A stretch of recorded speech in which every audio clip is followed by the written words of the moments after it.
Welcome in. I'm Brady Michael, and today, March 15th, I will once again be Hawgin the Mic, finally coming to you from a very sunny, modest Jonesboro, Arkansas. I've got to get through this quick. Today on the show, I'm going to talk about a couple of Arkansas things that include the men and women's track and field national championships, which is the first time in history that they've both won it in the exact same year, and baseball getting the sweep over Louisiana Tech. But most importantly, and if you couldn't tell by the title of the show, March Madness is here. Well, it started, but the Field of 64 gets going tomorrow, Thursday, as I'm recording this on Wednesday. But hopefully, as you're listening, I will look at each matchup, not super in-depth, but touching on key stats, key players, news, and also cover the line for each game with a couple of game breakdowns done by my Twitter friend, and he's a Tennessee Volunteer fan. Yes, I let a Tennessee fan in through the back door, but not unbeknownst to me, however. Clay Ramsey, you can follow him on Twitter at PlayByClay. He's making big moves himself as a fellow college student. I can't wait to hear his thoughts on 3 games that will be coming up later.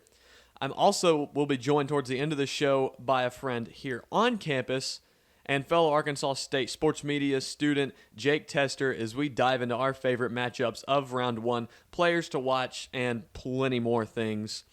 We could probably look at every angle imaginable, but we'll spare you the time on that one. So enough messing around.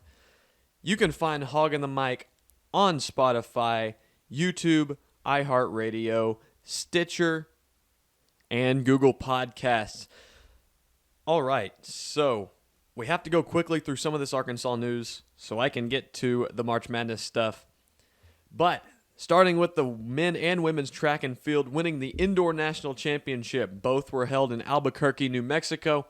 It is the women's 4th indoor championship, and to get down with a little bit that went on, Britton Williams, she set an American and collegiate record in the 400 meters with a 49.48 second time. She was also a part of the 4x400 relay that not only they won, not only did they break the collegiate record, but they broke a world record that was previously held by Russia since the year 2006. They did that with a time of 3 minutes and 21.75 seconds, and the ladies cooked both records by over a second. Other gold medalist winners include Amanda Fasold in the pole vault, and she is the 7th in Arkansas history to win gold in that event. And then Akara Nugent, who won the 60-meter hurdles with a time of 7.72 seconds, which is also a new collegiate record. She also won that event in 2021 as a member of the Baylor Bears. The team that finished in second was the Texas Longhorns, which makes the women winning the championship all the sweeter. It doesn't matter what sport you beat Texas in. Now the men, they finished with 63 overall points, and Georgia ended up finishing in second with just 40. It is the men's 21st indoor title, so no surprise, and it's something that we're quite used to at this point. It is, however, their first championship since they won it back in Fayetteville in 2013, so a decade long, but maybe this will be the start of another run. Jaden Hibbert was crowned in the triple jump as a freshman, as was Carrie McLeod in the long jump, who also added points via the triple jump. The mile relay team was composed of Connor Washington, James Benson, Aiden Owens, and Christopher Bailey, in which they won with a time of 3 minutes and 2.09 seconds. Aiden Owens proved he's a guy to watch over the rest of his Arkansas career, finishing second in the heptathlon, 60 hurdles, along with placing in a handful of other events. I don't want to really get into those. He just put on a show. His stellar day was bested, however, by Georgia's Kyle Garland, who was a very deserving competitor and human being. He set the collegiate heptathlon record. I'm going to mess that word up plenty of times. With 6,639 points, and he was 6 points shy of the record set in 2012. Both Garland and Owens are noted as two of the best heptathlon athletes since 2010, and oddly enough, they share the same birthday. Guess if you were born on May 28th of 2000 and aren't a heptathlon maniac, then you missed the genetic cut on that day. It's the first time ever that the Arkansas men and women have won the indoor championship in the same season. I mentioned that at the start of the show, and that's some nice hardware to put side by side and get a few pictures of, which has already been done. Shifting to baseball real quick, they got a sweep, won 3 games over a very solid Louisiana Tech Bulldog team. The pitching was improved and the bats were alive. I'm not going to do it in the Frankenstein way, but they were alive, I tell you. Coming into this series, I was a tad bit concerned, I'll have you know. Louisiana Tech is consistently a good team, and we know what they can do to us and have seen that movie once before. The narrative was a little different this time around. That team from Ruston was coming into Fayetteville winning 4 of their last 5. That included 3 over Northwestern and 1 to Ole Miss, with the one loss being a rainout after 6 innings in Oxford. Momentum didn't fare all that well as the Bulldogs gave up a combined 28 runs and only stacked up 11 in comparison. Let's look at the performances real fast. You have to start with Will McIntyre, as Big Mac put on a stellar performance. He threw the first complete game since Dominique Taccolini completed 10 innings back in 2016. He did not give up an earned run, but 1 run did plate, and it happened in the 9th inning. He pitched 97 pitches, and through those he tallied 6 strikeouts, gave up 3 singles, and he lowered his ERA on the season to 3.48. Jace Borfin, I will admit, I didn't exactly have the most confidence in Jace coming into 2023. If you go back and listen to an earlier episode, I said that the Eastern Illinois series would be where he needs to step up to really prove that he doesn't deserve a bench. But I must eat my words, and I'll do it with a napkin wrapped around my neck. I don't really care. Game 1, he went 2 of 3 and was walked. He had 2 RBIs on 1 homer to right. In the second game, he went 1 of 4 with a strikeout, but he had the 1 hit was another homer to right. And game 3, he went 2 of 4, was walked once, and he had 1 double and got 1 single that equaled 2 RBIs. After the series was over, UNLV series have happened both Tuesday and Wednesday by the time this comes out, so his average has changed. But after that series, it sits at a 4.47, which leads the team far and away, showcasing his power the first 2 games and games prior. Is he in the form many thought he once could be? The Borf Bomber? I guess we'll see. Jared Wagner, he recorded a hit in each game, and he kept his average at 400, which finds his place second on the team. Looking at Hagen Smith and Hunter Holland, they both recorded 7 strikeouts in each game, that being game 1 and 3, and they also both completed 5 innings and combined to give up just 6 hits and 5 runs. Hagen's ERA rested at 1.4, while Holland's came in at 2.18 after Game 3. Diggs also showed up once more and boomed a home run in Game 2. Parker Rowland standing out at catcher and really proving that he is an active bat will be something that we need to watch with conference play arriving this weekend when Arkansas will play the Auburn Tigers. Just because I'm not going to take a break between the March Madness, this is going to be an early look at the TwitterCon. Now, I didn't really get a lot of content to talk about. All I know is NFL free agency is going on.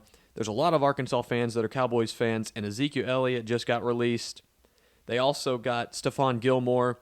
So Arkansas/Cowboy Twitter going nuts, but everyone expected Zeke to get released anyhow. There's a lot of stress. March Madness is here. Everyone wants to talk about it, which is why I'm here today. But if I had to put a rating on it, there's a whole bunch of just madness going on. There's someone that took themselves off Twitter because Arkansas fans were fighting one another, dog eat dog, all of that good stuff. I'm going to put the rating at a 6.5 out of 10. And if Arkansas were to lose to the Fighting Illini on Thursday, all hell might break loose. All right, so let's get into the March Madness breakdown. I am going to go game by game down the bracket. I do get a little bit out of order, and I don't have the stats on the first 4 games. You'll have to forgive me on that.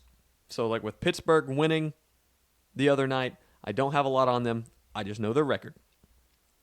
So let's start in the South region with number 1 seed Alabama coming in at 29-5, as they will be a test run for Texas A&M CC Corpus Christi, the university that literally resides on an island and looks fictitious. They come in with a 23-10 record, now 24-10. Alabama, one of the top scoring teams in the country, 82.2 points per game, and they hold their opponents to 68.5 points per game. They are third in the country in opponent shooting percentage, and third for 3-point and first for 2-point shots. Alabama is turnover prone, however, which nearly cost them the Arkansas game. They give up 14.1 turnovers per game, and they force, alternatively, just 11.9 per game. I don't have anything on Texas A&M Corpus Christi. They were in the dance last year, and they showed up as a lower seed, at least to prove they existed. Now, notes on this game, the Brandon Miller situation was swept under the rug, but will they operate with zero pressure? They won't have any issues in the first round unless chaos occurs. The line I do not have at this very moment. Matter of fact, I do. Alabama opens as a 24-point favorite. I would love to see Corpus Christi make that a little bit closer of a game than that one. Moving down, 8 seed Maryland coming in 21-12 versus the Huggy Bear-led West Virginia Mountaineers at 19-14. Maryland comes in averaging 70.4 points per game while giving up 63.2 points per game. They do own a plus 7.2 score margin despite what is a lackluster and sometimes downright offensive offense. West Virginia comes in averaging 76.3 points per game. They beat Maryland in nearly every key offensive statistic. Assists per game and offensive rebound percent are two of the primary ones.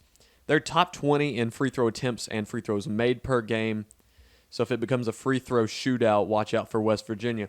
Maryland is coming in healthy and led by senior guard Jameer Young, who's averaging 16.1 points per game, 4.7 rebounds, and 3.2 assists, and has a big physical team that will get after you defensively.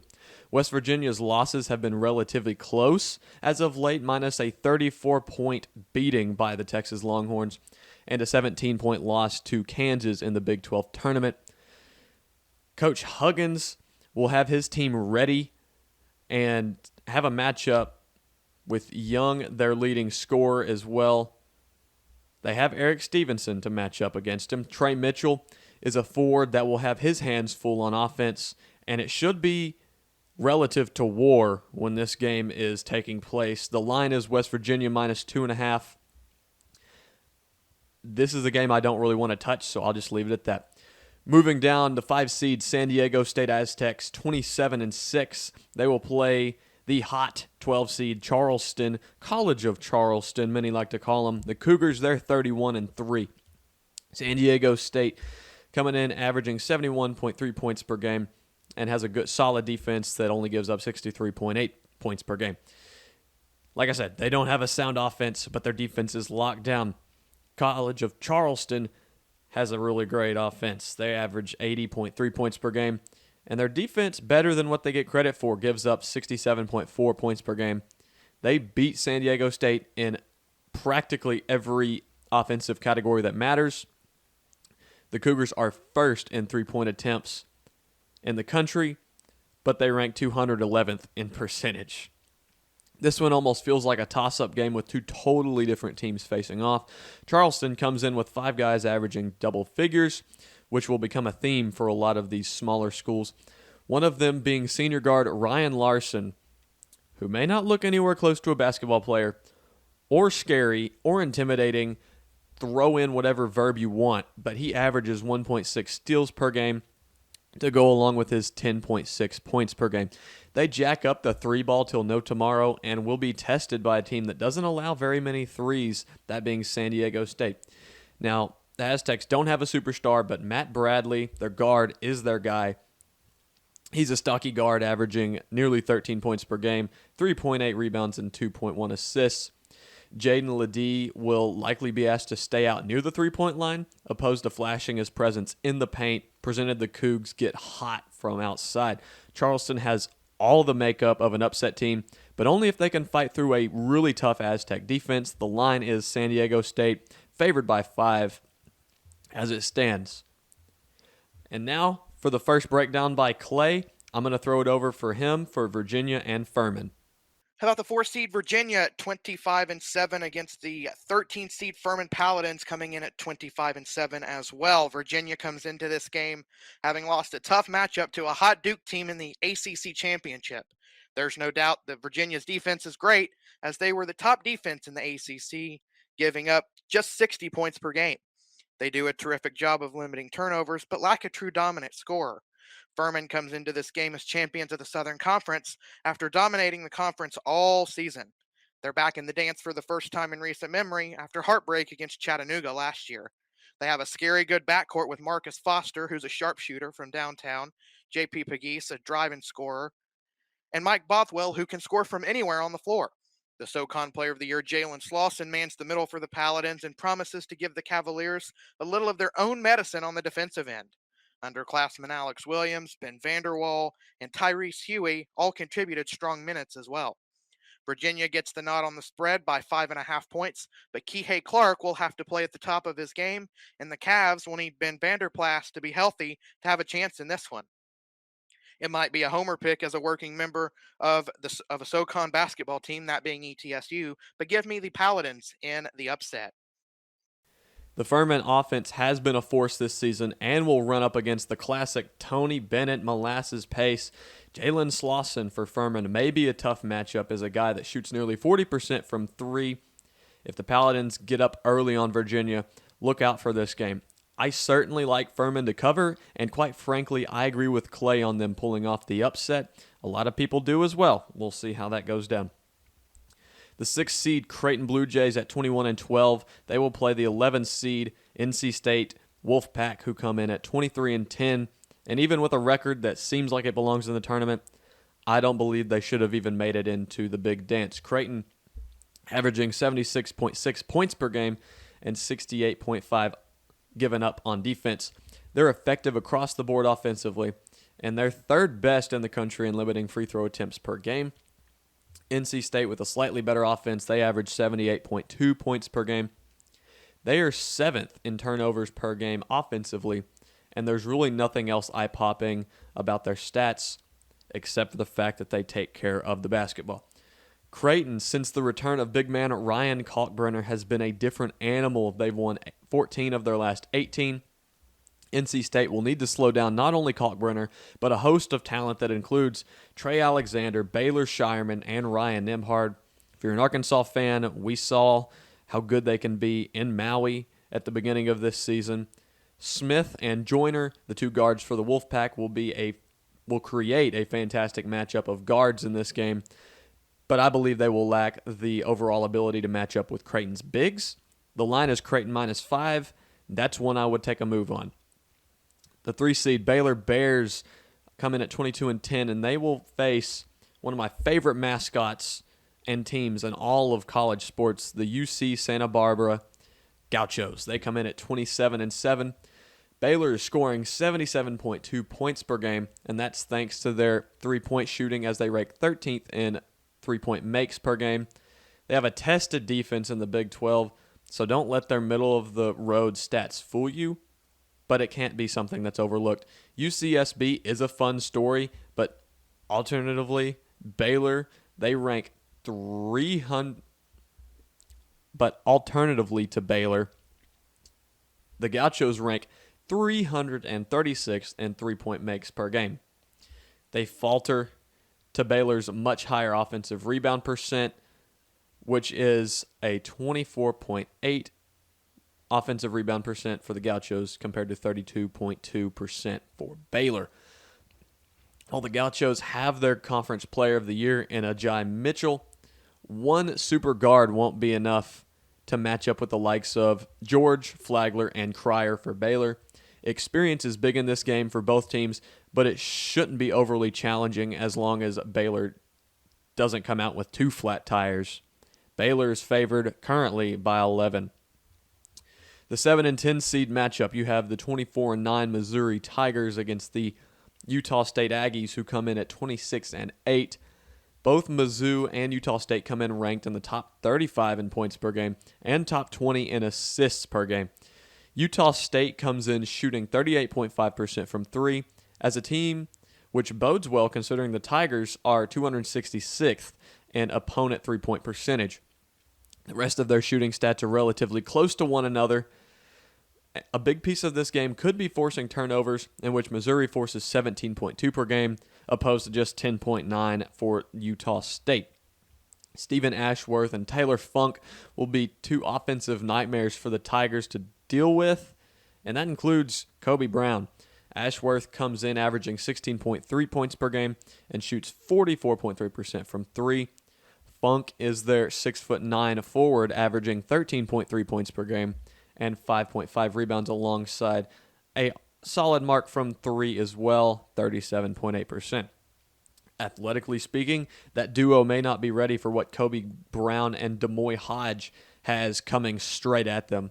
This will likely be a shootout. Not likely, it will be a shootout, which is how most games go for the Aggies. If they take care of the ball against a pesky Missouri squad, then they should roll out with a quote-unquote upset, as right now Utah State is favored by 2. That's a line I wouldn't want to touch.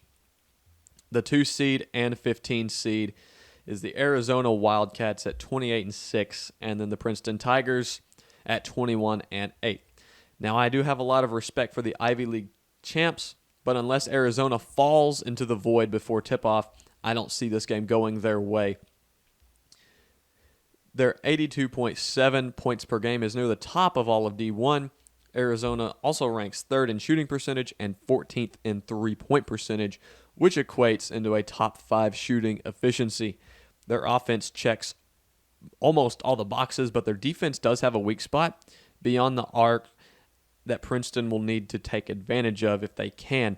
They can score it at times, but will need to surpass their 8.1 three-point makes per game.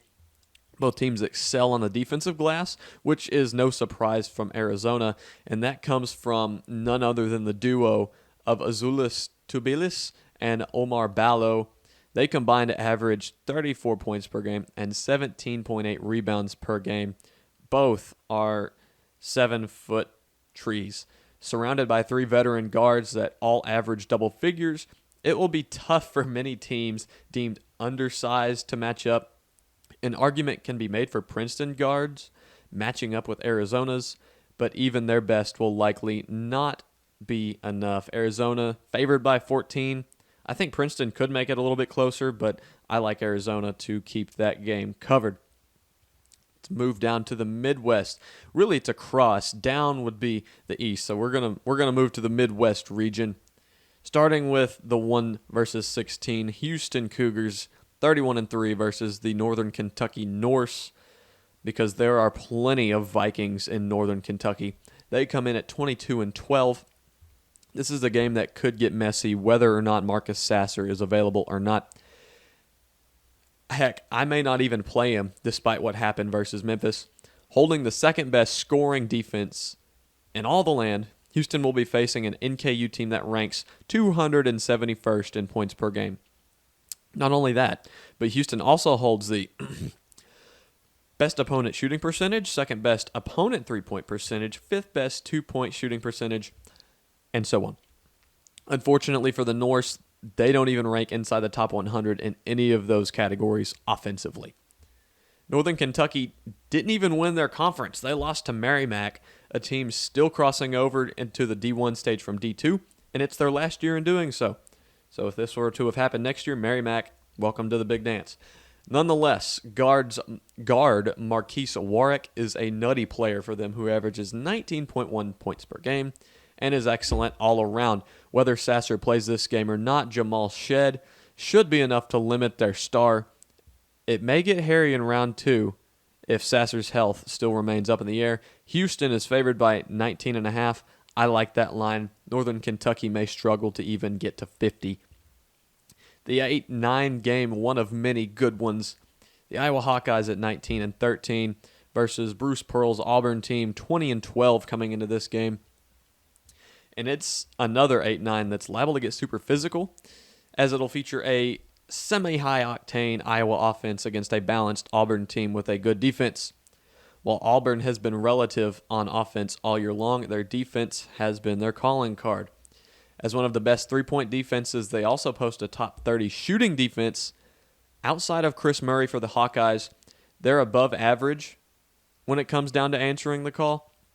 The biggest discrepancy between the teams lies in fouls per game, as Auburn has committed 19.2 per game to this point, opposed to Iowa's 14.7, which ranks 325th in the country and 25th, respectively. Chris Murray comes in averaging 20-8 and will be a tough matchup to face, no matter what Johnny Broome thinks he can handle. It will be on the guards of Auburn and Wendell Green and Allen Flanagan to go out and win what's likely a really tight battle, and the line suggests it. Auburn favored by 1. It's a coin flip game.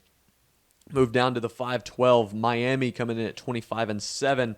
They'll host the Drake Bulldogs, who come in at 27-7, and Drake is coming off of the championship win in the MVC and only lost one game in February.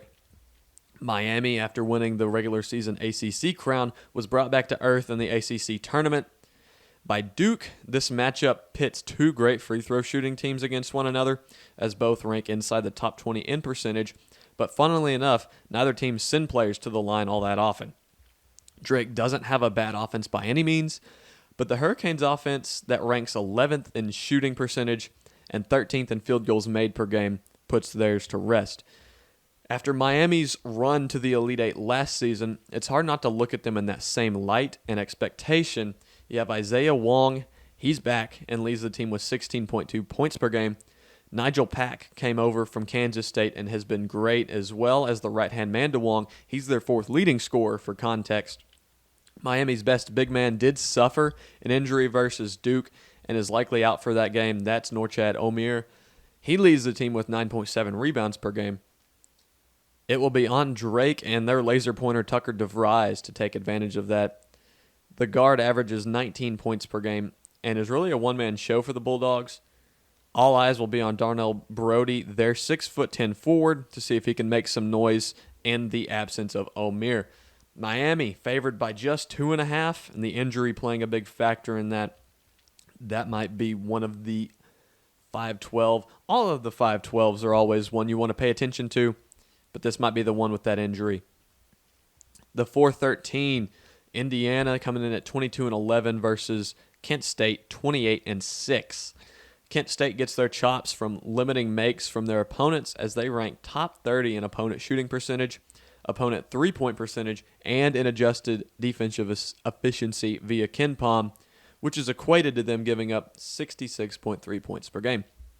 They're 10-1 in their last 11, and anything but a cakewalk for the Hoosiers, as despite 2 wins over Purdue this season, their off-and-on performances really don't reflect that feat that they have.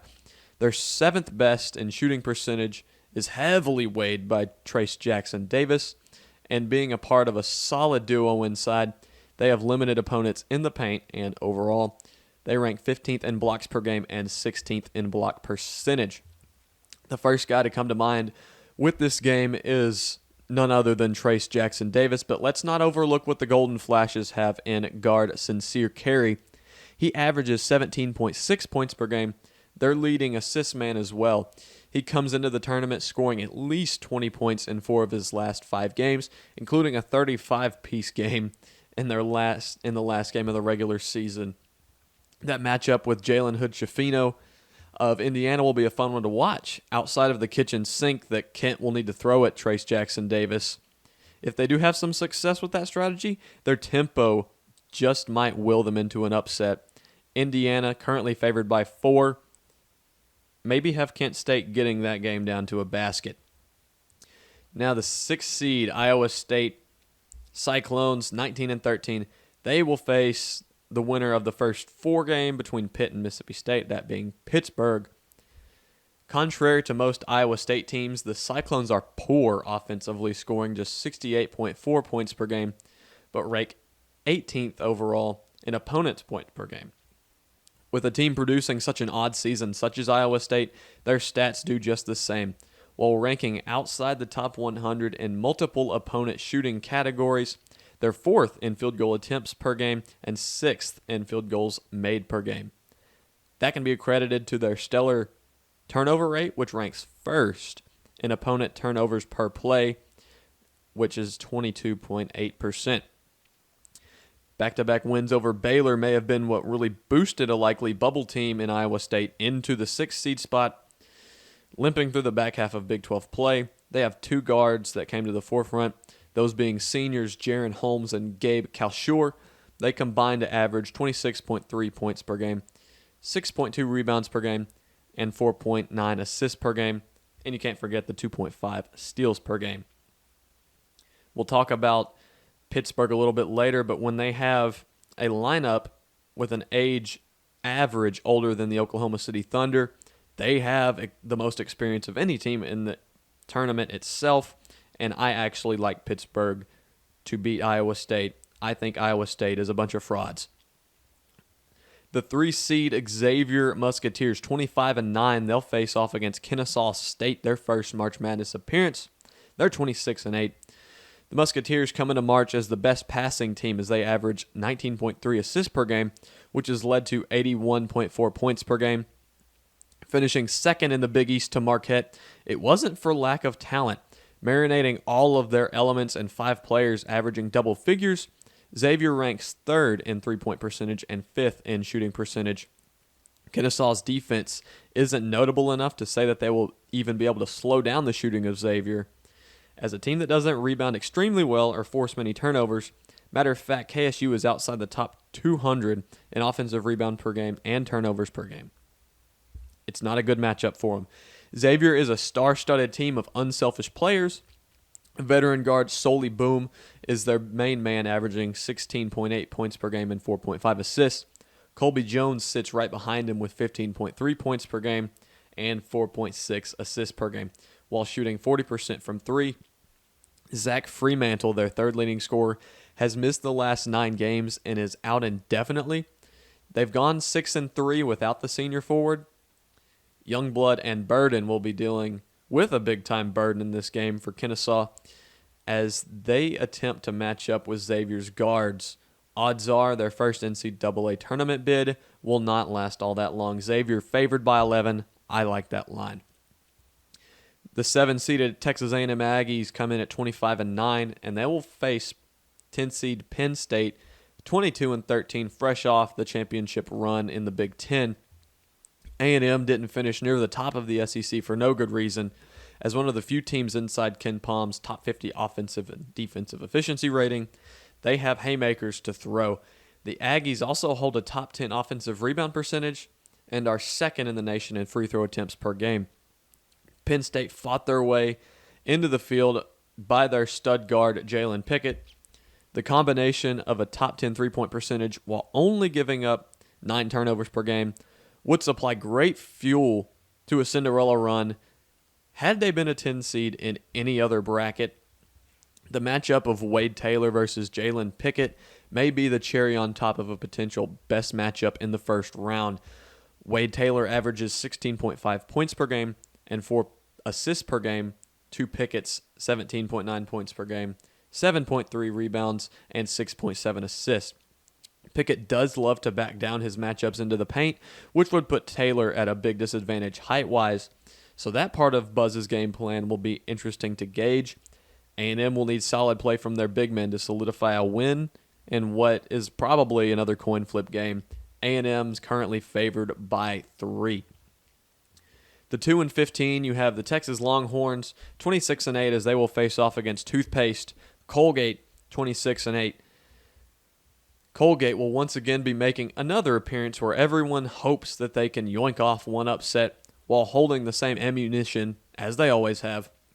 Their high-octane offense, while not as good as previous season, it still ranks first in three-point percentage and second in shooting.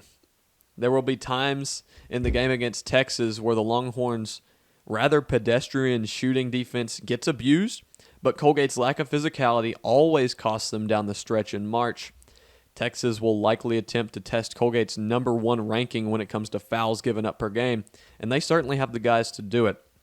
The seniority of Marcus Carr, Timmy Allen, and Sir Jabari Rice will put the Raiders to the test. Marcus Carr leads the Longhorns with 15.9 points per game and 4.1 assists per game. Their opposition is another team with 5 players averaging double figures. Only the difficulty goes up when 2 of the 5 shoot 45% or better from beyond the arc. Oliver Lynch-Daniels shoots a team best 50.3% and averages 12.3 points per game to go along with it. Keegan Records still resides as a forward for them, but his experience being in 3 straight tournaments does not scare me at all. Texas is favored by 13.5. I think Colgate does get under that line, though. We take a little bit of a halftime break here. I need a sip of something. By my beverage of choice, because I can't mention them on the show. Let's go down to the East region now, starting with Purdue, the 1 seed. They're 29-5. They will face the winner of a game this evening between Texas Southern and Fairleigh Dickinson. Respect for the 16 seed here on making it to this point, but neither of them even come close to popping up a stench of an upset here. This won't take too long. Purdue comes in with a top 20 defense in terms of points per game, as one of the best rebounding teams both offensively and limiting opponents. They're first in allowing just 18.1 defensive boards per game. It isn't hard when you have none other than Zach Edey. We all know who he is unless you're the accounting guy who knows little to nothing about college basketball, but just does a bracket for his company every year because he got lucky that one time. Edey will easily top 30 points in this game, considering neither Texas Southern or FDU have a player 6'10" or taller. Matter of fact, FDU's tallest player is 6'7". Purdue cakewalks into a potential death trap in round 2, and that'll be coming from the matchup of Memphis, who come in at 26-8, versus the 9 seed Florida Atlantic Owls at 31-3. It really stinks that 2 teams have a formula to challenge other teams, and they have to duke it out in round 1. We'll get to Duke after this. Memphis is coming off of the skunking of Houston in the AAC Championship. Obviously, they were down Marcus Sasser. A lot of credit to Penny Hardaway and company as the Tigers rank inside the top 100 in every major to mid-major shooting stat, except for three-point makes and attempts, which ranks 303rd and 334th. FAU isn't as challenged, however, as they wrecked CUSA play, ranking top 50 in three-point percentage, shooting percentage, and efficiency. Both teams do limit shooting by the opposition, with Memphis causing teams to shoot 40.2% from the field and 40.4% by the Owls. Looking at FAU's record, it doesn't hold up when looking at their strength of schedule and that 1 of 3 losses to Middle Tennessee. That said, guards Davis and Martin have put the team on their back and shot their way to 31 wins. With nearly identical stats, they average just over 13 points per game, 5 rebounds per game, and 1.5 assists per game each. They also have a 7'1" Russian forward named Vladislav, which is maybe the most Russian name I've heard, who is a super solid athlete and likely to give Memphis's DeAndre Williams a slight challenge. KD, not Kevin Durant, Kendrick Davis for Memphis lit up Houston, and I expect him to do the same in the tournament, whether that be just to FAU or a game or two post round 1. He comes in averaging 22.1 points per game and 5.6 assists. He's your picturesque March tournament guard. Outside of Texas A&M and Penn State, this may be the most fun and interesting matchup of round 1. Memphis is currently favored by 2. The 5 seed Duke Blue Devils coming off an ACC championship. They're 26-8, and they'll host the 12 seed Oral Roberts. They come in with a 30-4 record. What is there really to say more about ORU They have, Max Admus has done it again. Coming into the tournament on an 18-game winning streak, every meaningful metric is actually better than the team from 2 seasons ago, which went on a Sweet 16 run. The only problem is they're running into a Duke team getting hot, much like North Carolina did last year. Averaging 18.5 points per game, Oral Roberts is top 10 in free throw percentage, 2-point percentage, 3 points made and attempted, and shooting efficiency. Those numbers were heavily boosted by not losing a game in conference play. They practically bullied their way through conference play. Duke will need to let loose their top 25 three-point defense and cause way more turnovers than they already do, considering Oral Roberts ranks 5th in turnovers per game offensively. Not corralling the great Max Abmas could be the downfall of Duke. When running up against Houston earlier this season, Abmas went 1 of 13 from the field thanks to lockdown from Sasser and company. Connor Vanover, he resides in Oral Roberts in Tulsa now, has been much improved since leaving Arkansas, and despite leaving, will not have escaped the Blue Devils. His matchup with the pair of 5-stars Kyle Filipowski and Derek Lively will be something I look forward to the most in this game. If Jeremy Roach can lock down Abmas, I have no issues seeing Duke move forward, but one slip could start another special run for Oral Roberts. Duke is favored by 6.5, and I like that line. Now, for the 4-seed Tennessee Vols versus the 13-seed Louisiana Raging Cajuns, I'll send it back over to Clay as he gets to voice his opinion on his team. Okay, so the 4th-seeded Tennessee Vols at 23-10, and the 13th-seed Louisiana Raging Cajuns at 26-7. The Vols look to bounce back after losing to Missouri in the quarterfinals of the SEC tournament. They'll do so without their second leading scorer and leading assist man Zakai Ziegler, who's out for the year with a torn ACL. The Vols come in with the 16-12 assist-to-turnover ratio and the 3rd-ranked defense in the country. The furthest the Vols have ever gone under Rick Barnes is the Sweet 16, and that was the only tournament team that the Vols have had that was completely healthy. Might Ziegler's absence prove tough for the Vols? We'll have to see. The Louisiana Raging Cajuns come into this game having secured the Sun Belt Championship and have won 5 of their last 6 games. The Arizona transfer Jordan Brown leads the way for the Raging Cajuns with 19.4 points per game and 8.7 rebounds per game. Expect the Vols to stick Josiah Jordan-James on Brown in an attempt to slow him down. However, the Raging Cajuns are ultimately the better three-point shooting team, with Greg Williams Jr. and Kentrell Garnett both shooting higher than 40% from downtown. Also keep an eye on the fact that only 8 Raging Cajuns have played more than 30 games this season. They aren't that deep while the Vols are, especially at the forward position. The spread favors Tennessee by 11, but the shooting of Louisiana is too much as the Vols are upset and bounced from the NCAA tournament yet again. Watching Jordan Brown dominate Arkansas State in person was enough to convince me this game could be a problem for Tennessee, not to mention how vulnerable Barnes' teams are in the month of March. This is one of my favorite upset picks, to agree with Clay, picking against his own team, I might add. But if Brown doesn't show up under the lights, then the Cajuns will be left scrambling to make a bunch of threes. We'll see how this game shakes out. The 6th seed Kentucky Wildcats come in 21-11 versus the 11th seed Providence Friars 21-11 as well. To put this up front, I don't like betting on Providence or betting against them because it works against me every time. Last year, I had them losing to South Dakota State along with many people, and it bit me once again. The Friars bring in an efficient offense that averages 78.1 points per game and shoots it moderately well. They don't excel in any categories minus their offensive rebound numbers. They do rank top 30 in offensive boards per game and percentage. Kentucky is oddly enough in the same boat, a team that shoots the ball moderately well and is a great rebounding team. The Wildcats, however, come in top 5 in offensive rebounds per game and percentage. This game looks intriguing for no real reason at all from the statistical categories, and I love it. Ed Cooley's team, the head coach of Providence, fell apart halfway through the season, finishing the last 15 games with a 7-8 record and a huge drop-off in defensive efficiency.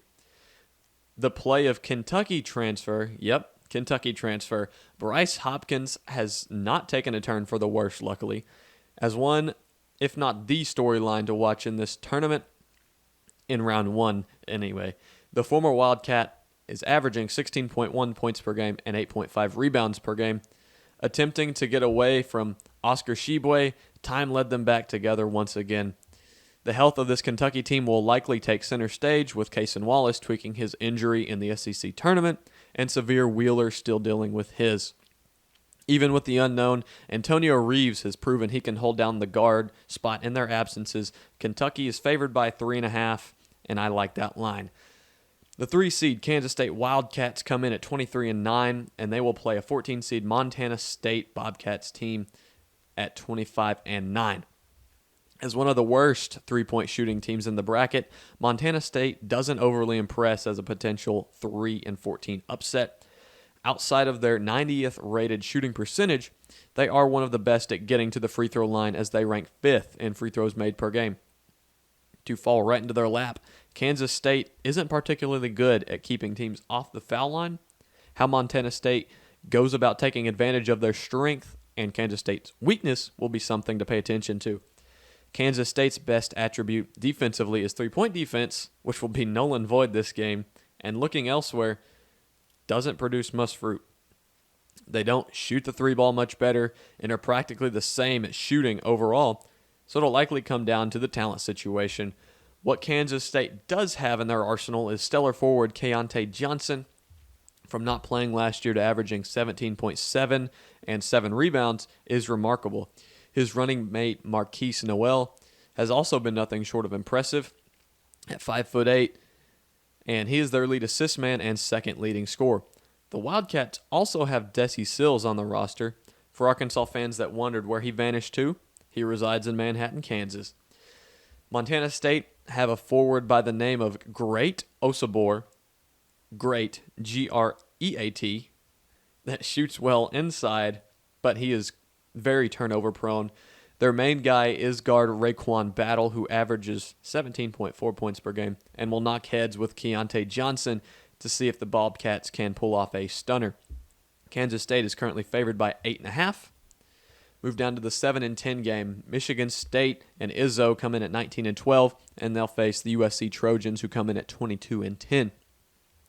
Two teams deemed average in their respective conferences will meet up in what looks to be a fun matchup on paper. USC is another team that has put up rather pedestrian numbers on the offensive end and certainly don't bother to step out and shoot the three. Despite not shooting well, the Trojans defend at a very high level, and they rank 6th in opponent shooting percentage and 2nd in limiting made shots inside the three-point line.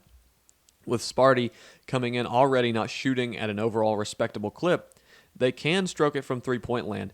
Michigan State ranks 4th in three-point percentage opposed to 279th in two-point shooting percentage.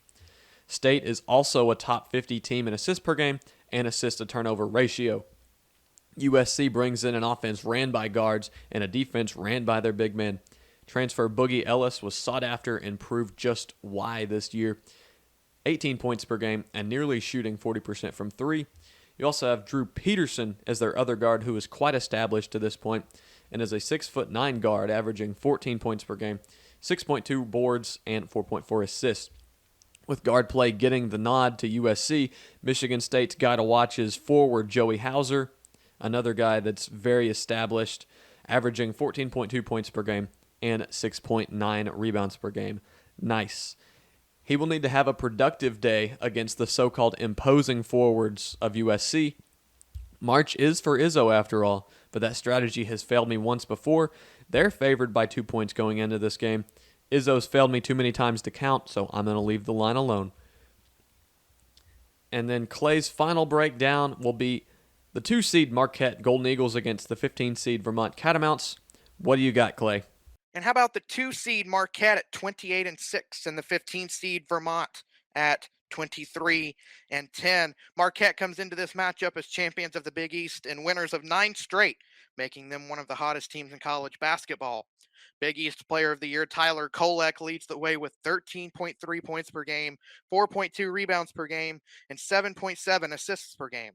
This is one of the best Marquette teams in recent memory, and the Golden Eagles have a chance at a big run in March. Standing in the way is the Vermont Catamounts, champions of the America East Conference. The Catamounts have made their 4th consecutive dance. Full disclosure, their 23-10 record is not all that impressive, but most of their losses came in their non-conference slate. They're led by senior guard Dylan Penn, who averages 13.5 points per game, but the post is dominated by Robin Duncan, who averages 7 points per game and 7 rebounds per game, despite only being 6'5". Despite being favored by 11 points, Marquette seems to struggle with teams that own the post, and Vermont can do that. As I mentioned earlier, Vermont has made 4 straight tournaments, so they have the experience to get it done. Chew on that information with the idea that Shaka Smart has yet to win a tournament game since his run with VCU back in 2012. If you're looking for a top 2 seed to go down, this might just be it. Marquette is a team that scares me, and considering I got a full dose of what Vermont can do in last year's tournament, they aren't off my upset radar quite yet. I do, however, believe that Shaka gets his first win since his VCU days. He can thank the great team he's put together this season. The West region, the final region we're going to get to. 1 seed Kansas, they'll take on the 16 seed Howard Bison. 27-7 Kansas is, and Howard comes in at 22-12. Their first tournament bid since 1992 won't be a long stay, as Howard will play the Jayhawks. The one thing Howard has going for them offensively is something that Kansas shuts down in moderation, and that's the three-point line. Howard is also very turnover prone, and that should play right into the hands of an already heavily favored Kansas team. Howard is also very young, with their top 3 scorers being a sophomore, junior, and freshman in that order. Guard Elijah Hawkins is their leading scorer with 13 points per game and 5.9 assists per game. He will have his hands full with the likes of Grady Dick and Kevin McCullough. The Jayhawks likely roll into their punching bag game after losing the Big 12 title. Not to mention, they get Bill Self back. He's out of the hospital, and Kansas is favored by 22. The 8-9 game, I'm going to break down Arkansas and Illinois just like the rest of these games, as much as I'd love to go deeper into it. Arkansas coming in 20-13 and Illinois 20-12.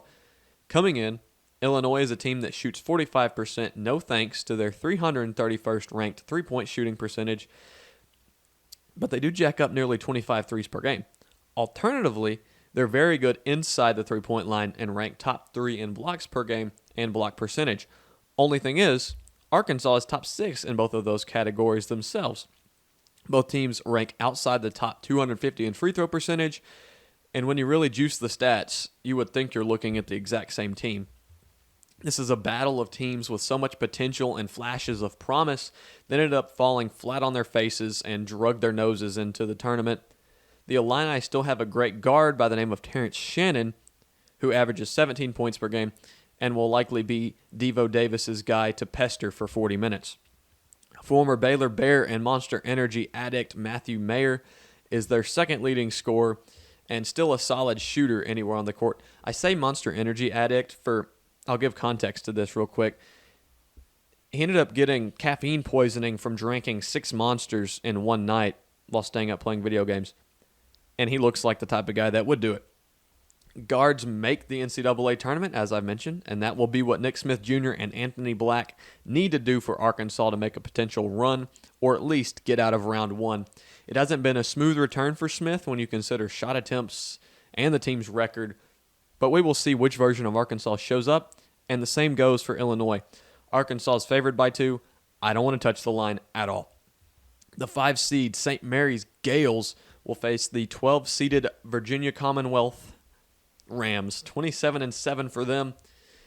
As one of those rare teams that Ken Palm loves so much, I'm still not completely sold on what St. Mary's is, and it has mainly to do with their conference and the beating Gonzaga gave them last week. Outside of being ranked 85th in shooting percentage and 45th in three-point percentage, the Gales don't surpass VCU in many areas offensively. St. Mary's does take really good care of the ball and alternatively gets after it on the defensive end, but VCU does just the same. The Gales also hold a superb three-point defense, but will not be of use against a VCU team outside the top 300 in three-point attempts and makes. VCU is a full-court pressure team, and there's always one in the tournament that causes havoc for an opponent. In conference play, they forced a turnover in 1 out of every 5 possessions, and that's a problem for St. Mary's or any team really, Adrian Baldwin is their lead man, averaging 12.7 points per game, and there isn't a ton of offensive production at the top. If the Rams turn a lot of defense into offense, it could spell trouble. In an attempt to be St. Mary's attorney here, they have 4 players averaging double figures and are led by guards Logan Johnson and Aiden Mahaney, both averaging 14 points per game. They also have a 6'10" big averaging 12 and 8. This game could be one that haunts me because I struggle seeing St. Mary's for what the stats and record tell me. They're currently favored by 4.5. I like that line, but I also like VCU, and we'll talk a little bit more about this game later. The 4-seeded UConn Huskies, 25-8 versus 13 Iona at 27-7. Favoring UConn by 9 won't fool me in this game. Iona comes in under Patino once again, and are scoring 76.4 points per game and hold a top 20 assist-to-turnover ratio. Both UConn and Iona fall within the top 15 in three-point defense as teams that shoot the three ball in the middle of the road offensively. While both squads also find a good chunk of blocks per game, UConn is one of the best offensive rebounding teams in the nation as they rank 3rd per game and 1st in offensive rebound percentage. Second chance points could very well be where this game is won or lost.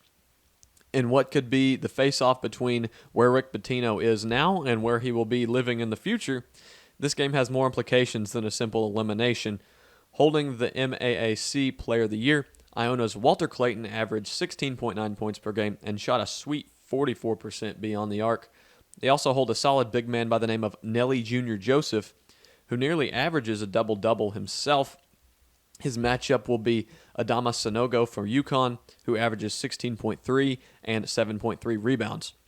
After the hot start that UConn got off to, maybe they can regain their footing in March, but it starts with a really tough draw. UConn is favored by 9.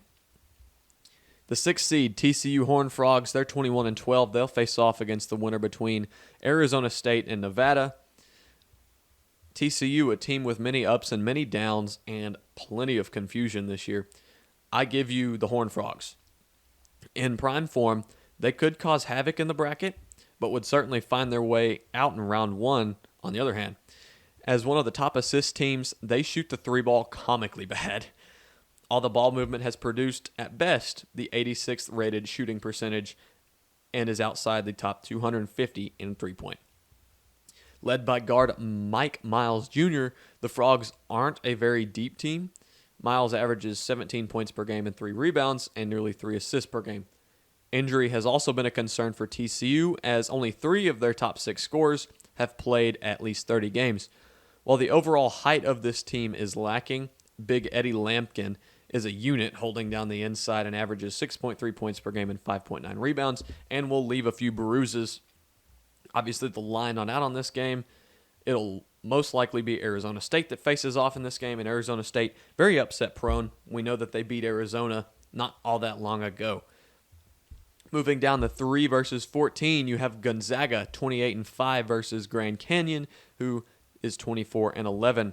And Grand Canyon has the best student section environment in all of college basketball. I'll give them that plug.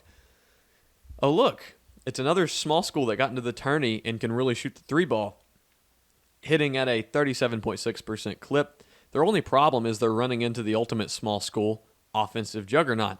The Zags rank first with 86.5 points per game, and get ready for this, also fall first in shooting percentage, shooting efficiency, and field goals made per game. Quite the uphill battle. GCU has done a solid job this season of limiting made shots inside and outside, so we'll give them at least a sliver of hope. Drew Timme makes his 55th straight NCAA tournament appearance after posting 20.9 points per game and 7.3 rebounds this year.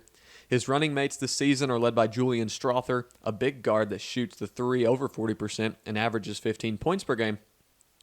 While the Zags have a man by the name of Efton Reed III, you might recognize it. He hasn't been all that impressive as many hoped, but could be something to watch for if he starts playing to his full potential. The Lopes and stud sophomore guard Rayshawn Harrison will have their hands full but bring a bag of talent of their own. Harrison averaged over 17 points per game for the 3rd straight season and scored 31 in their conference championship game beating.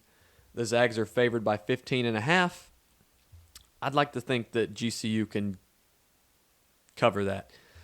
The 7 seed Northwestern Wildcats 21-11 versus the 10 seed Boise State Broncos. Pronounce it right, Brady. They come in 24-9. This is one of the few games I don't really want to touch. On one hand, you have a Northwestern team out of nowhere, inexperienced, and I'm not sure that they're ready for the big show. And on the other, they showed up in the Big Ten as one of, if not the worst offenses statistically in the field of 64. Ooh, almost knocked over the beverage. They didn't get here by virtue of offense. Their defense allowed just 62.5 points per game and was ranked 35th in opponent shooting percentage. While having a paint-drying resembling offense, they don't turn the ball over and rank top 10, in fact. Boise brings in an average offense all around from the Mountain West, and they get their chops from keeping teams off the offensive boards. Northwestern is coming in having lost 4 of their last 5, and Boise State 3 of their last 5. Boise is led by 5 players averaging double figures, including Marcus Shaver, who has been a regular stud for the Broncos. He's third on the team in scoring behind Tyson Degenhart, a true sophomore who is averaging 14.3 points per game and 5.4 rebounds. While Northwestern may not be experienced as a team in the tournament, guard Boo Buie, that is his name, is someone to look out for. He's a spotlight stealer, and he averages 17.1 points per game and 4.5 assists. It's also worth noting that all 5 of the Wildcats' leading scorers shot at least 82% from the charity stripe, which could be what this game comes down to. Northwestern is favored by 1.5. And then you have the 2 seed UCLA Bruins, 29-5. They'll take on the 15 seed UNC Asheville Bulldogs at 27-7. While Asheville is my favorite of the 15 seeds, they got a big-time challenge to open things up. Injury concerns are not for UCLA. They come in with the 6th best three-point shooting percentage in the country, top 50 in shooting percentage, but are garbage at the free throw line. Their defensive three-point percentage is also up there, as it ranks top 30. With UCLA being a team that goes at you in an old-school way and doesn't take a ton of threes anyway, it doesn't exactly pan out for the Bulldogs. UCLA has one of the top-rated defenses, according to KenPom, so it'll be a story to see whether or not they limit the damage that Asheville can start to pile on if things get out of hand. Drew Pember runs UNC Asheville, and that's all you really need to know. The former Volunteer averages 21.2 points per game and 9.4 rebounds per game. I put points per game twice. To go along with 2 blocks per game, he can shoot the 3 ball quite well also. The guy is no wider than a bottle of water, which is actually not what I'm drinking. And he will need to buckle in for a full dose of Jaime Jaquez Jr., who also happens to lead the Bruins in scoring. Him and Tiger Campbell are still together and are not the ones of injury concern. Big freshman Adem Bona is the one of concern and is expected to miss just the first game, according to Coach Mick Cronin. His presence would be huge to limit Pember in this game nonetheless. UCLA is favored by 17.5. All right, can we breathe? Let's go ahead and bring on the guest. All right, after all that's wrapped up, I am joined by friend and fellow A-State student in the sports media department, Jake Tester, and, well, we're going to discuss some of our favorite first-round games, some of our favorite upset picks, players to watch in each quadrant, or just in general, and we also have a, quote, lock for each quadrant. So, I guess first off, you want to introduce yourself a little bit? Yes, I said my name's Jake Tester, big fan of sports. This is probably my favorite week of the year. Absolutely. That doesn't have holidays involved, because I just get to sit back and create brackets and then watch it all disintegrate before me when I realized that I predicted the first game wrong. Gives you a good reason to have a bonfire over spring break, does it not? And unlike the other guy that I had on the show, he is an Arkansas fan and not a Tennessee Volunteer. Unfortunately. That's okay, we're in the same boat together. Mm-hmm. So I guess we're going to get into our favorite first-round matchups. Do you want to start us off with a couple of yours? Sure. My first one, I have Kentucky versus Providence. I don't think it's going to be based off of just like skill set and actual gameplay. I think it's because of the drama that is behind this. For those that don't know, Bryce Hopkins was formerly on Kentucky last year. That's right. He then transfers to Providence, comes out and says Calipari was holding him back, not letting him be himself. Now that he's at Providence, he's averaging like 18 points a game. He has been balling. So I want to watch this game. Does he get his revenge, or does Kentucky prove that they are the top dog still? Right. Hopkins is their leading scorer, but if that story isn't there, I don't think many people pay attention to this Not game. at all. I don't have that one, but my first one, I'll start with the boring 8-9 games. I have Memphis versus Florida Atlantic. Great game. Because Memphis, obviously coming off the domination over Houston to win the AAC, and then Florida Atlantic, 31-3. I just don't really understand the team. There's a lot of hype, but I don't really get why, so I want to see them up against a hot Memphis team. And then the other 8-9 is, of course, Arkansas versus Illinois. Not because I think it'll be a great game to watch. I'll say that much. Because you have to? No, it's going to be like watching two construction workers trying to build a house as quick as they can. Yeah, if they didn't have the tools to do it. Right. A lot of bricks and no layering. Yeah, both those teams are horrendous shooting from the field, and even worse from three. So it's going to be a 40-36 victory for somebody. I don't have that game on there. They get to 40? Maybe. No. Okay. All right, not if they start fouling, because we're not making our free throws. But well, they aren't either, so. Exactly. But my next game, I've got a 7-10. I got Utah State versus Missouri. This game could climb into the 200s with the way these two teams score. Utah State, though, I think is just a slightly better Missouri as they shoot the three ball better.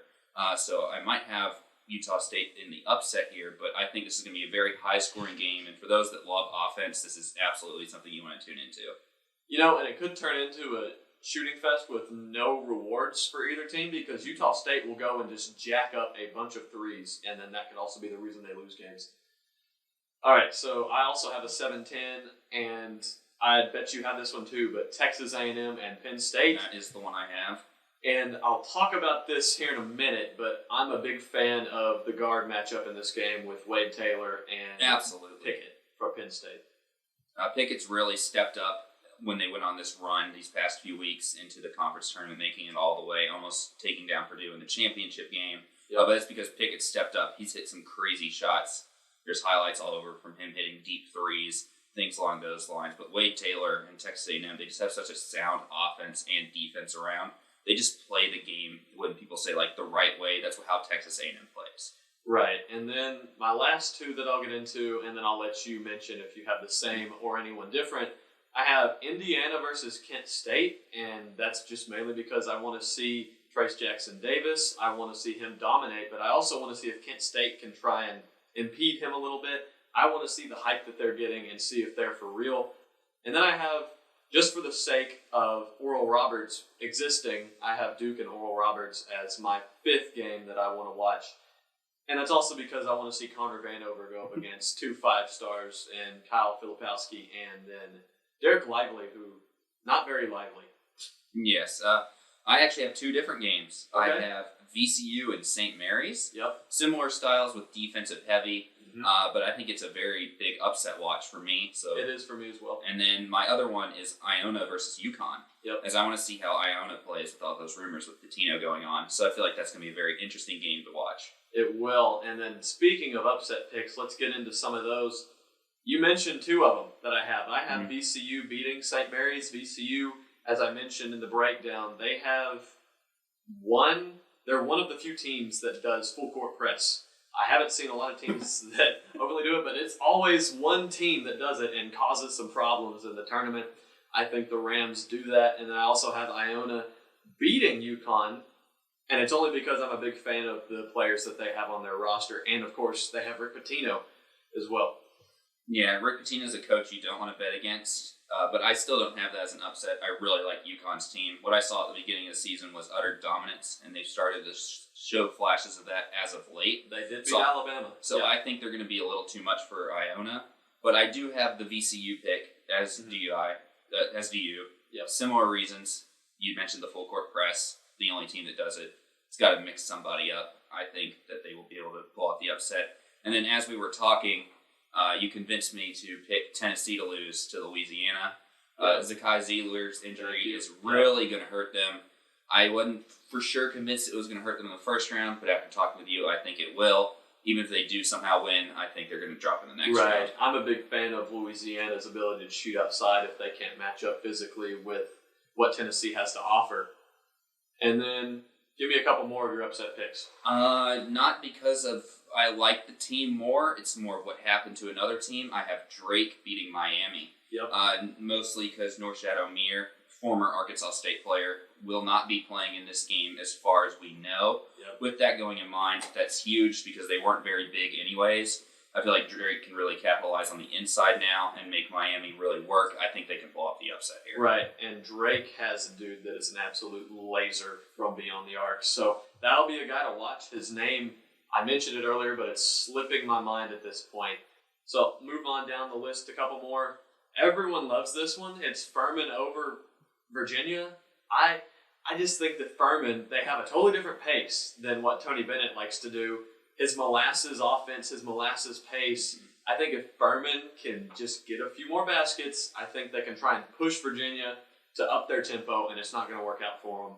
That's my biggest fear, and I think Furman can shoot the ball well enough to cause them some issues in that department.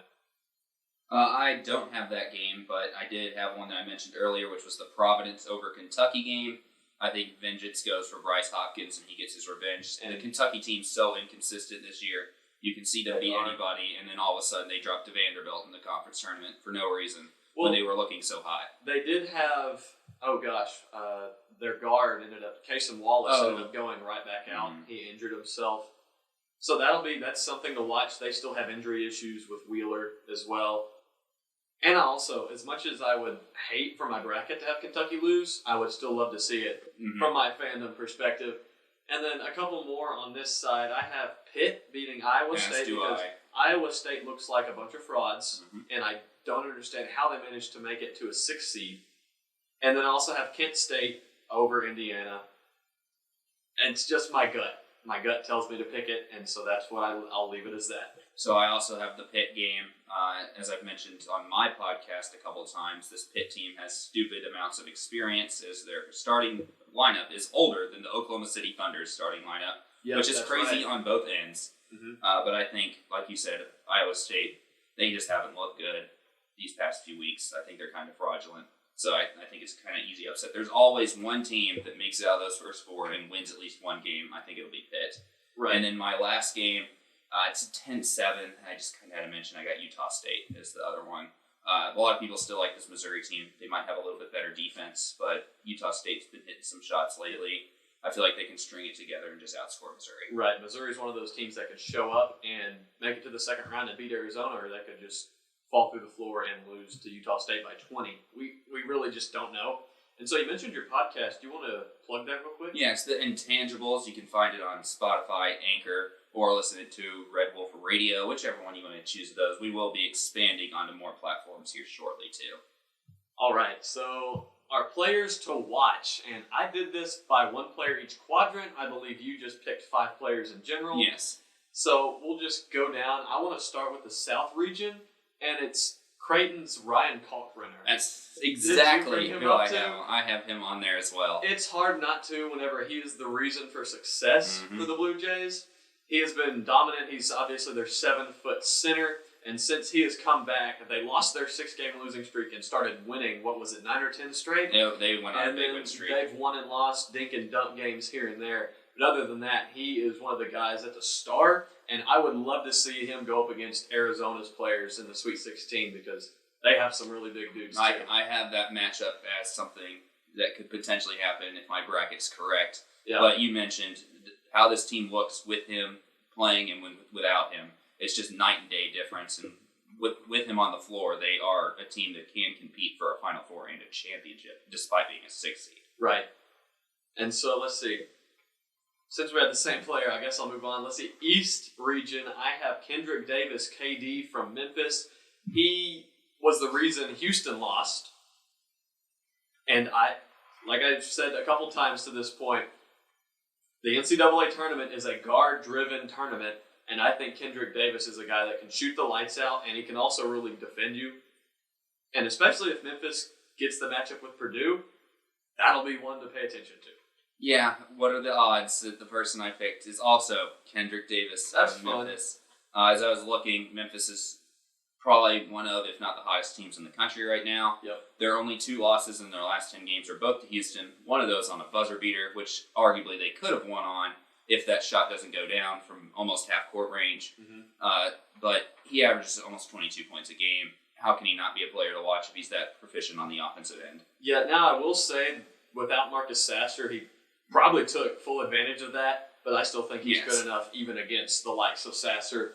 In the Midwest region, I have Wade Taylor, the 4th from A&M, and it's only because of that matchup with Pickett from Penn State. I'm a big fan of Wade Taylor, even though he is a Texas A&M Aggie. I hate having to play against him, which that normally means that he's a player I like to watch. And anytime he's not playing Arkansas, I root for him because he was an underrated recruit out of high school, and he has shown up. Last year's a freshman, dominated, and this year he's just stepped it up even more. I think he should be a draft-eligible point guard, but we'll see what scouts think of that later on in his career.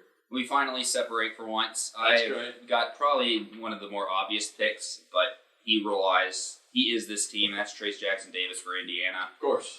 If he plays bad, they can lose round 1. If he strings a couple games together, they can find themselves in the Elite Eight Final Four. So they are a team that is capable to do both, and it relies solely on his shoulders. With someone that is so heavy on that team's responsibility list, I can't just ignore that. He's my player to watch for that region. And that's why I really like that Kent State game. I want to see how Kent State decides to defend him, because if they find at least a sliver of success shutting him down, I think that could be where the Hoosiers go out. All right, my 4th player, we're going to get a little bit off the rails here. I have Iona's Walter Clayton, and he is their leading scoring guard. I also like Nelly Jr. Joseph, their forward. If I could pick a duo of guys to watch, I would pick them, but I think Pitino's Walter Clayton could be the reason that Iona gets the win over UConn with all the drama surrounding that one. Yeah, and then I went with the extremely obvious choice with Drew Timme here. Just for me, I think he might just be the best player in this entire region. We see what he does whenever when he gets to this tournament. He gets 20 and 10 every single game that he plays. He's the reason Gonzaga is able to make it as far as they do, even though most people think they should still go further. But I think he's going to be the lifeline for this Gonzaga team once again.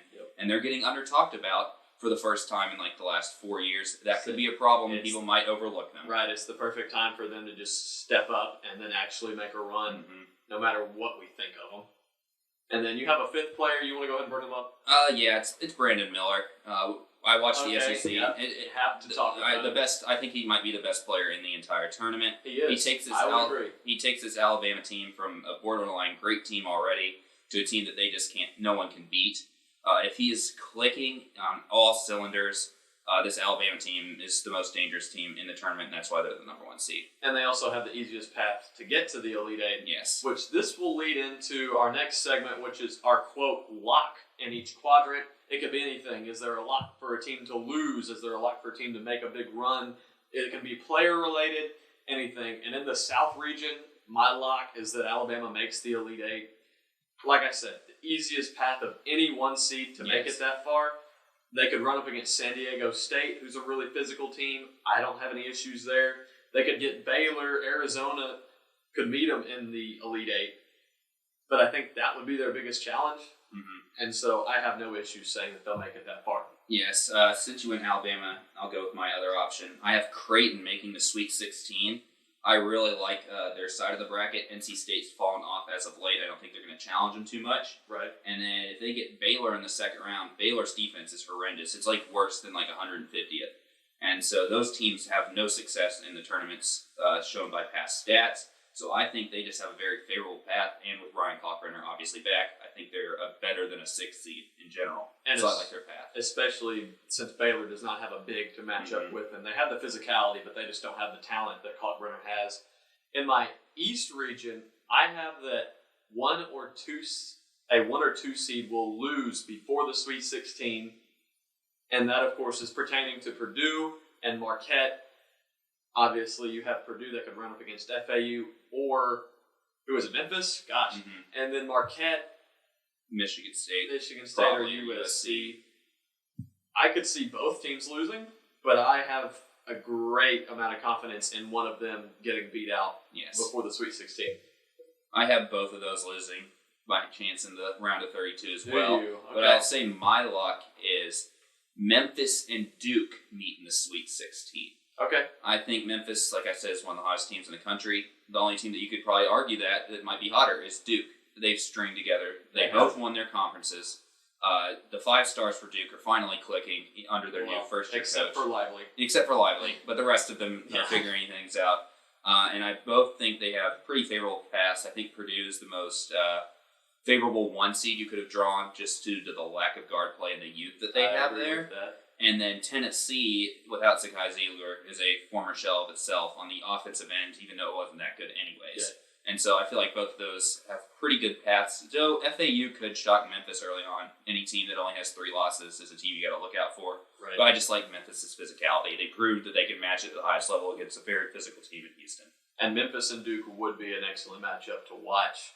In the Midwest, it's pretty generic, but there are going to be 2 seeding upsets. And that's the region with Indiana, Kent State, UConn, and UConn-Iona? I don't think it's... No. That is the region with... Houston, Miami, Indiana. Yeah, okay. So Miami and Drake, Indiana, Kent State. Yep. Iowa State and Pitt, and then A&M and Penn State.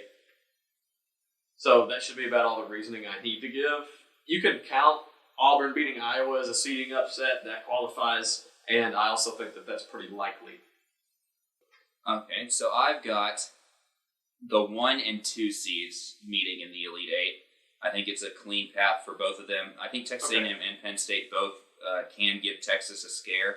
But Marcus Carr and that Texas team is very, very deep and very experienced.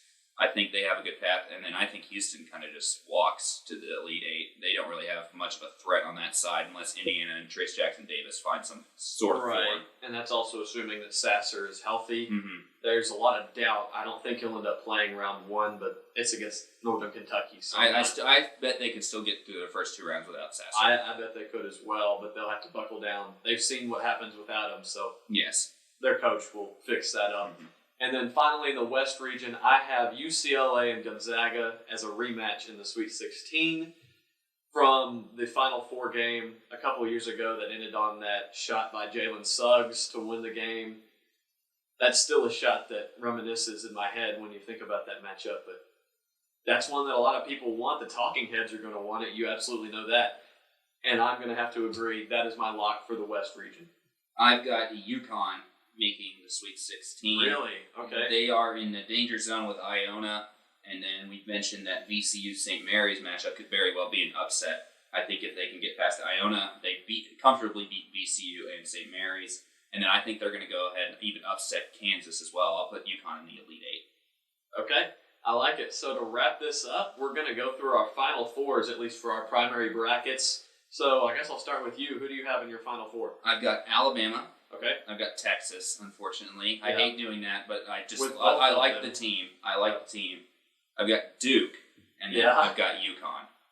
In the Final Four? Yes. Okay, well, I've got 3 of the 4 that you have. I have Alabama versus Duke, and then I have Texas getting a rematch with Kansas. Mm-hmm. And then in my championship game, I have Kansas versus Alabama. I've got Alabama versus Texas. Dude, and man, that's a rematch from what, the 2009 football national championship? Yes, weird. And where we're saying basketball, but I got Alabama lifting the trophy in the end. I have Kansas beating Alabama. Kansas back to back. Kansas back to back. It's a safe bet. You want to talk about all the Ken Palm stuff? I feel comfortable at least making that my championship game. And in my second bracket, I have Alabama lifting the trophy. Mm-hmm. So I guess that's going to wrap it up here. We went a little while today, but what else could you expect when you're listening to a bunch of people break down the best sporting event on the calendar? So get back to the housekeeping things. You can find Hawgin the Mic on Spotify, YouTube, Stitcher, iHeartRadio, and Google Podcasts. And I probably missed one, but at this point it doesn't really matter. You can find me personally on Twitter at Brady Michael, at B Michael, Michael. Replace the I with a 1. And on Instagram at Brady_Michael. There it is, with Michael the exact same way. Not a lot of Arkansas stuff that we got to talk about today, but there was no time for it. We'll get back on track and focus more on Arkansas next week. Assuming I get a show in for spring break, we'll see how that goes down. Otherwise, thank you for sticking around, and I'm Brady Michael. I'm Jake Tester. And we are no longer Hawgin the Mic.